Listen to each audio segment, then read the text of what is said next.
First, go to Facebook, and open up the chat you want to download the audio recordings from.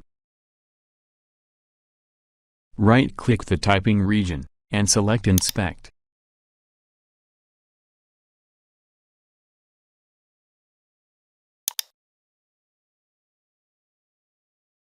On the top right, select Network. Play the recording you want to download, and on the files list, search for audio clip at the beginning. Right-click it, and select Open in New tab. This will download it to your computer.